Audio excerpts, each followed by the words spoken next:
ইলেকশনের প্রেডিকশন করেছিলাম। এটার উপরে ভিডিও করেছি। আমি বলেছি যে, এই তারিখে ইলেকশন হবে এবং এই পার্টি জিতবে। যেটা অস্বাভাবিক অন্য সবার ক্ষেত্রে যেটা মনে হয়েছে আমার ক্ষেত্রে একেবারে আলাদা।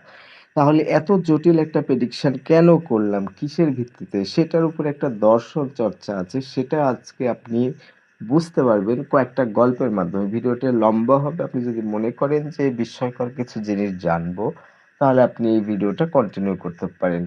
কয়েকটা দুর্ঘটনা থেকে আমি যে জিনিসগুলো শিখেছি সেটার উপরে বেস করে আমি ইলেকশনের কথা বলেছি। কবে ইলেকশন হবে, কে জিতবে। এখানে দেখেন কয়েকটা ঘটনা। আমি যখন নর্দার্ন বিশ্ববিদ্যালয়ে টিচিং এ ছিলাম, সেই সময়ে আমাকে ব্র্যাক ইউনিভার্সিটি ডাকে। এটা আমার স্ত্রী কিন্তু একটা সিভি পাঠিয়েছিল। সেই সিভি অনুযায়ী আমাকে ডাকে।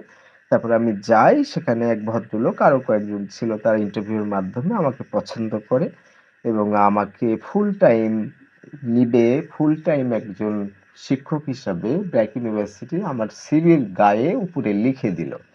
তখন আমি বললাম যে, "কি ব্যাপার? আমি তো ফুল টাইম এর জন্য এখানে আসিনি। আমার স্ত্রী এই অ্যাপ্লিকেশনটা আমার পক্ষ থেকে করেছিল। তো পার্ট টাইম করার জন্য আমি আসছি।" তখন সে বলল যে, "এই সময়ে তো আমাদের পার্ট টাইম আর দরকার নাই। আপনি ফুল টাইম এর জন্য আপনি কাজ করেন।" তা আমার হয়তো প্রফিসিয়েন্সি দেখে আমার ইংরেজির ব্যাপারে একটা আলাদা ব্যাপার আছে। উপস্থাপনা করতাম। নানান কারণে হয়তো তারা পছন্দ করেছে। তো যাই হোক আমি শেষে রাজি হলাম না। তারপরে চলে আসলাম। ওই সিভির গায়ে যে লিখা ছিল full time faculty BRAC university সেটা সে কেটে দিল। আমি বললাম যে, "যদি পার্ট টাইম কখনো দরকার হয় তাহলে আমাকে আবার ডাকতে পারেন।"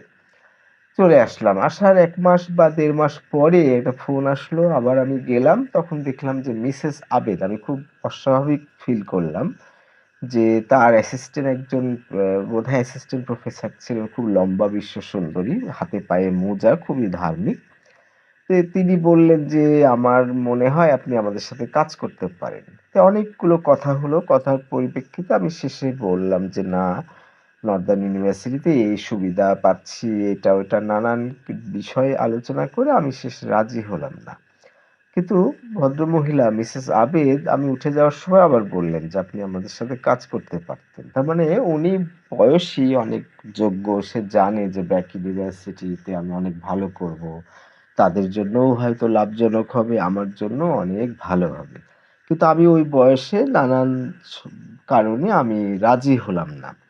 তো বিষয়টা হলো যে অদ্ভুত ব্যাপার। এই যে রাজি হলাম না, এটার সাথে বেশ কিছু জিনিসের যোগসূত্র আছে। এখানে দেখবেন যে জেনে পাপ করা যেমন একটা